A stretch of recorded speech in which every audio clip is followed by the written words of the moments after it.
जरूरी नहीं है कि किंग ही होना जरूरी है। किंग मेकर भी बहुत अच्छे रिजल्ट लेते हैं। परिवार में दो लोग जो होते हैं उनकी विचारधारा अलग हो सकती है, उनके जो उसूल है वो भी अलग अलग हो सकते हैं। तो मैं अपने उसूलों पे चलती हूँ, मुझे जो ठीक लगता है मैं वही करती हूँ। मुझे इम्प्रेशन अपना देना था, बनाना था कि I am not the one कि जो एक बार आके फिर चला जाए। I am not the one कि जो किसी के शेडो में आप उसको चुन तो लेते हो, लेकिन आगे उनका फ्यूचर क्या है, वो आपके लिए क्या श्योरिटी दे सकते हैं, वो पब्लिक में एक मेरा इमेज ना बने। लास्ट 4 इलेक्शन देखे तो हर बार भाजपा यहाँ कोई ना कोई पार्टी बनवाती है या उनसे इलेक्शन लड़वाती है, और सरकार के सामने जो आक्रोश होता है, एंटी इनकमेंसी होती है, उसको 2 हिस्से में डिवाइड कर देती है ताकि उनको जीतना एकदम ठीक रहे। गुजरात में कहीं कोई प्रभुत्व ही नहीं है, कांग्रेस कहीं गुजरात में आने वाली भी नहीं है। इनको भी मालूम है डिपोजिट शायद बच जाए तो भी अच्छी बात है कांग्रेस की, और आम आदमी पार्टी और बीजेपी आमने सामने फाइट करने वाली है इस बार। नमस्कार, मैं हूं जितेंद्र दीक्षित। भारतीय परिवारों में ननन भाभी का झगड़ा एक आम बात है, लेकिन ऐसा ही एक झगड़ा गुजरात के सियासी रण में भी देखने मिल रहा है। मैं इस वक्त मौजूद हूं गुजरात के शहर जामनगर में, और यहां की सियासी लड़ाई में मशहूर क्रिकेटर रविंद्र जाडेजा अपनी पत्नी और अपनी बहन के बीच हो रहे झगड़े में फंस गए हैं। दरअसल रविंद्र जाडेजा की पत्नी रीवाबा जाडेजा को बीजेपी ने जामनगर नॉर्थ सीट से टिकट दिया है, लेकिन उनकी बहन नैना जाडेजा कांग्रेस के उम्मीदवार का प्रचार कर रही हैं और ये कह रही हैं कि रीवाबा जाडेजा को टिकट देकर बीजेपी ने बहुत बड़ी गलती की है, बीजेपी ये सीट खो देगी। वैसे तो रीवाबा की पहचान मशहूर क्रिकेटर रविंद्र जाडेजा की पत्नी के तौर पर है, लेकिन बीते कुछ सालों में गुजरात के जामनगर जिले में उन्होंने अपनी स्वतंत्र पहचान बनाने की कोशिश की है।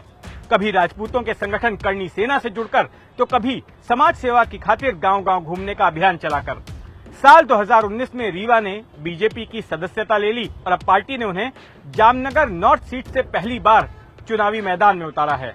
रीवा का कहना है कि चुनाव जीतने के बाद वे बाकी सेलिब्रिटीज की तरह, जो सेलिब्रिटी सांसद और विधायक चुने जाते हैं, उनकी तरह जनता की पहुंच से बाहर नहीं हो जाएंगी और जनता के संपर्क में रहेंगी। जहां पर लोग शिकायत करते हैं कि हमने बड़ा नाम देखकर, बड़ा चेहरा देखकर वोट तो दिया, लेकिन वो तो चुनाव क्षेत्र में आते ही नहीं है, वो तो मुलाकात ही नहीं करते हैं, कोई काम ही नहीं हो पाता है, तो कहीं वो चीज आपके साथ तो नहीं होगी? Sir, it's a person to person different thing, different persona होता है, डिफरेंट माइंडसेट होता है।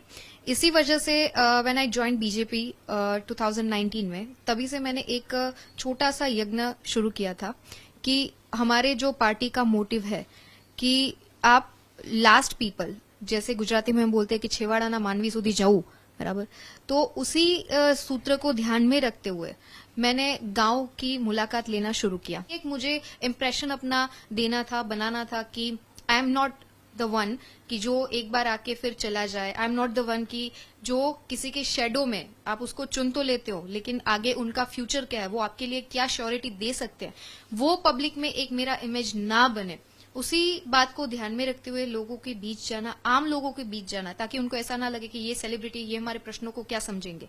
तो ये एक नेगेटिव परसेप्शन निकले, तो 2019 से मेरी यात्रा शुरू हो गई। मैकेनिकल इंजीनियरिंग की पढ़ाई करने वाली रीवाबा बीजेपी से टिकट मिलने के बाद अब अपना चुनाव प्रचार शुरू कर चुकी हैं, लेकिन उनको टिकट मिलने के बाद जाडेजा परिवार की आंतरिक कलह भी सामने आ गई है। नैना जाडेजा, जो कि रविंद्र जाडेजा की बहन हैं, वे खुलकर रीवा जाडेजा के बारे में बोल रही हैं और कांग्रेस के समर्थन में प्रचार कर रही हैं। नैना जाडेजा गुजरात महिला कांग्रेस की महामंत्री हैं और जामनगर नॉर्थ सीट से कांग्रेसी उम्मीदवार विपेंद्र सिंह जाडेजा के लिए प्रचार कर रही हैं। नैना का कहना है कि उनकी भाभी रीवा को उम्मीदवारी देकर बीजेपी ने गलती की है। रीवा सेलिब्रिटी हो सकती हैं, लेकिन उन्हें अनुभव नहीं है, इसलिए बीजेपी की सीट पर हार होगी। देखिए, ऐसा पहली बार तो पॉलिटिक्स में हो नहीं रहा है, कहीं फैमिली में से ऑपोजिट में हो, परिवार में से। और जो परिवार में दो लोग जो होते हैं उनकी विचारधारा अलग हो सकती है, उनके जो उसूल है वो भी अलग अलग हो सकते हैं। तो मैं अपने उसूलों पे चलती हूँ, मुझे जो ठीक लगता है मैं वही करती हूँ। आप अगर उनका इंटरव्यू लेंगे तो आपको भी यही जानने को मिलेगा। तो मुझे नहीं लगता कि इसमें कोई इतनी बड़ी दिक्कत है या कोई परेशानी है। हाँ, मुझे जो ठीक लगता है मैं वही करती हूँ। मुझे लगता है कि हाँ, कांग्रेस की विचारधारा अच्छी है, वो लोगों के लिए काम करती है, तो आई एम विथ कांग्रेस। और मैं इसीलिए मैं 3 साल से यहाँ हूँ ना, मुझे यहाँ काफी सीखने को मिला है। और यहाँ कांग्रेस परिवार की तरह रहता है, तो मुझे यहाँ से ये भी प्यार मिला है, इसलिए मैं कांग्रेस के साथ हूँ। तो अब जरूरी नहीं है कि उनको टिकट मिल गई हो तो मैं कूद के उस तरफ चली जाऊं, ये हमारे सिद्धांत नहीं है और मैं अपने उसूलों पे चलती हूँ। जामनगर नॉर्थ उन सीटों में से एक है जहां कांग्रेस को जीतने की उम्मीद लग रही है, लेकिन आम आदमी पार्टी ने मैदान में उतरकर पार्टी की सांसें तेज कर दी हैं।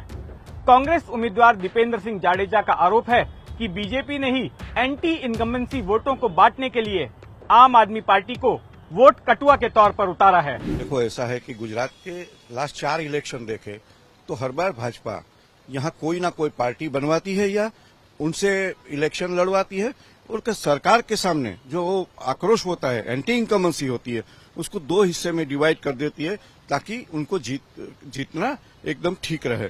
इस बार भी ऐसा किया है कि आम आदमी पार्टी जो है वो सरकार की पीछे से रखी हुई पार्टी है, और एक तरह से वो वोट काट के जो एंटी इनकम्बेंसी है गवर्नमेंट के सामने, वो एंटी इनकम्बेंसी के जो वोट है वो दोनों हिस्से में डिवाइड हो और फिर से भाजपा को जीत की उम्मीद है। लेकिन गुजरात की जो जनता है वो इस बार जानती है कि ऐसी पार्टी को वोट देके जो वोट गवर्नमेंट के अगेंस्ट है उसका सीधा हिस्सा जो मुख्य ओपोजिशन है कांग्रेस, उसी को देना है, तभी जाके ये सरकार बदलेगी। आम आदमी पार्टी के उम्मीदवार करसन करमोर पहले बीजेपी में ही थे और जामनगर के उप महापौर रह चुके हैं।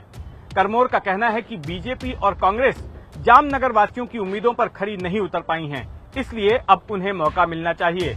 जामनगर गुजरात का 5वां सबसे बड़ा शहर माना जाता है। रिलायंस जैसी कंपनियों की कई औद्योगिक इकाइयां शहर के इर्द गिर्द हैं। जामनगर की आबादी बीते दशक भर में काफी बढ़ी है, लेकिन शहर की नागरिक सुविधाओं में कोई इजाफा नहीं हुआ। हमारा जो बीजेपी में था उस टाइम जो एजेंडा रहता था वो अभी तक कितने काम ऐसे मैं आपको गिनवाऊंगा तो बहुत टाइम लगेगा। ऐसे कई काम है कि हमने जो बताया था वो भी हम नहीं कर पाए थे, बीजेपी में थे तब। ऐसे कई काम है। सिटी में बोले था कि ये स्पोर्ट्स संकुल हम बना देंगे, 5 जगह पर बनाएंगे, अभी 1 जगह पर ये है, और कहीं भी स्विमिंग पूल के स्पोर्ट्स संकुल आज भी नहीं बन रहे हैं। और हमने जो बीजेपी में थे तब वादा किया था कि जो शमशान बनवाएंगे, अभी तक जो संस्थाएं चला रही वही दोनों संस्थाएं वही शमशान चला रही। महानगर पालिका आज भी महानगर पालिका का खुद का कोई शमशान नहीं है।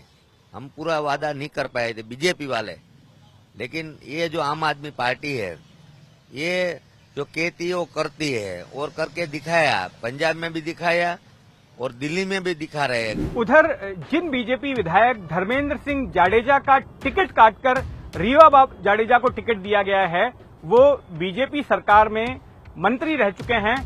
2012 में कांग्रेस के टिकट पर वो इसी सीट से चुनाव जीते थे, लेकिन उसके बाद वो बीजेपी में शामिल हो गए थे और अब जब उनका टिकट काट दिया गया है तो ऐसे में वे नाराज बताए जाते हैं, कोप भवन में चले गए हैं, ऐसा माना जा रहा है।